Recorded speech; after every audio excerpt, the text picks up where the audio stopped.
जो ही छत्तीसगढ़ में सरकार पलटी तो राज्य की राजनीति में दो विषय बहुत चर्चा में आ गए। एक तो ये कि केंद्र राज्य को सहयोग नहीं कर रहा, दूसरा छत्तीसगढ़िया और नॉन छत्तीसगढ़िया।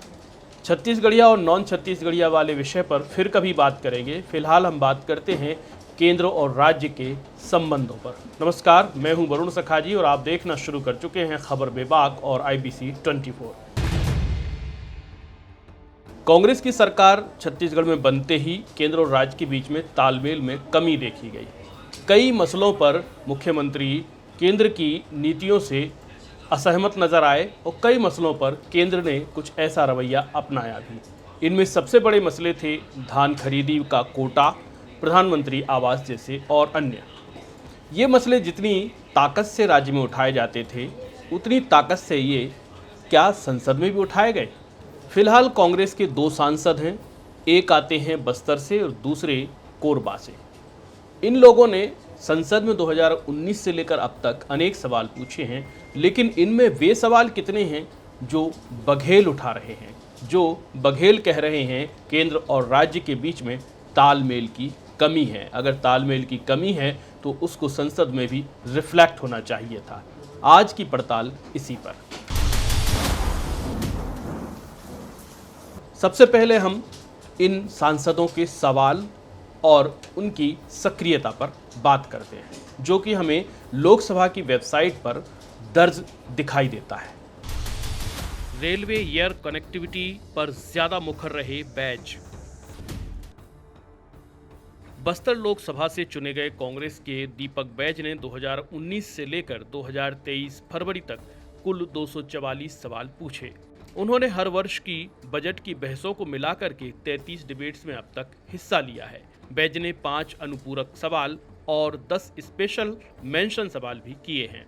बैज ने दिल्ली राजहरा रेलवे, जगदलपुर से दूसरे बड़े शहरों की एयर कनेक्टिविटी, गैस के दाम, बस्तर के लिए ट्रेन सेवा, NMDC के निजीकरण, NMDC में स्थानीयों को नौकरी, किसानों को खाद उपलब्ध करवाने, पुरानी पेंशन स्कीम को बहाल करने, बस्तर को केरोसिन का कोटा देने, NMDC का मुख्यालय हैदराबाद से जगदलपुर करने, नगरनार स्टील प्लांट निजीकरण, छत्तीसगढ़ के पिछड़े जिलों में परिवहन सब्सिडी, आदिवासी क्षेत्रों में शुद्ध पेयजल, PM सम्मान निधि, वनाधारित आदिवासी किसानों को भी देने, हर ब्लॉक में एकलव्य स्कूल, पोलावरम का काम रुकवाने समेत अनेक मुद्दे उठाए हैं। बघेल के दोहराए दो मुद्दों पर बैज ने उठाई आवाज। बघेल के पुरानी पेंशन बहाली और GST हिस्सेदारी को लेकर दीपक बैज ने एक बार संसद में आवाज उठाई है। उन्होंने 2020 के एक सत्र में GST क्षतिपूर्ति की बात कही थी, जबकि एक बार पुरानी पेंशन को बहाल करने की उन्होंने मांग की थी। इसके राजनीतिक मायने को अगर बारीकी से देखें तो समझ आता है बैज बघेल की बात को संसद में उठा रहे हैं, लेकिन उतना नहीं जितना बघेल बड़ा मामला बताते या बनाते हैं। बैज धान खरीदी या धान कोटे को लेकर भी कोई बात संसद में नहीं करते। महंत नहीं मिलाती सरकार से सुर। कोरबा से चुनी गई छत्तीसगढ़ की दूसरी कांग्रेस सांसद ज्योत्सना चरणदास महंत ने अपने संसदीय कार्यकाल में अभी तक 93 सवाल लगाए हैं, 7 बहसों में भाग लिया है, 2 अनुपूरक सवाल पूछे हैं। ज्योत्सना महंत ने सबसे ज्यादा प्रदूषण पर सवाल पूछे हैं। इसके बाद रेलवे नेटवर्क पर उन्होंने चांपा में ट्रेनों के ठहराव, केंद्रीय विद्यालयों में सांसदों का कोटा बढ़ाने, सिंगारानी कोल प्रभावितों के पुनर्वास, हाईकोर्ट सुप्रीम कोर्ट में खाली जजों के पद, कोरबा में प्रदूषण, PM फसल बीमा का प्रचार करने, NCERT सर्वे पर एक्शन, प्राकृतिक खेती को बढ़ावा देने, BPL को LPG कनेक्शन, योग शिक्षा, खेती के डिजिटलाइजेशन, वन्य क्षेत्र में अवैध खनन, ग्रामीण इलाकों में डॉक्टर्स, कोल परिवहन में प्रदूषण मापदंड, तमिल के स्टरलाइट कॉपर प्लांट, सोलर विस्तार के लिए budget, radio stations, TV producers पर बकाया, बिलासपुर रायपुर मेट्रो, ग्रामीण रेलवे कनेक्टिविटी, छत्तीसगढ़ में नदी जोड़ो परियोजना पर काम, औषधीय पौधों की खेती जैसे विषयों को उठाया है।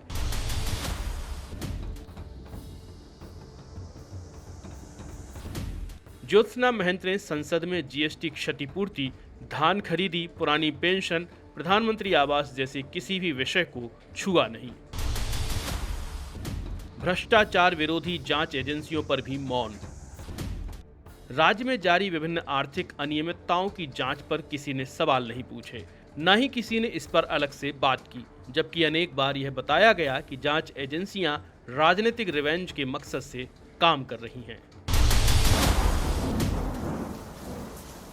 अंत में कहना होगा, छत्तीसगढ़ की सरकार और केंद्र की मोदी सरकार के बीच में जिन मसलों पर असहमति है वो हो सकती है, लेकिन यह असहमति अंततः लोकसभा के फ्लोर पर भी दिखाई देनी चाहिए थी। ऐसा वहाँ कुछ नहीं दिखाई देता, तो कहा जा सकता है या समझा जा सकता है कि ये सिवाय राजनीति के और कुछ नहीं।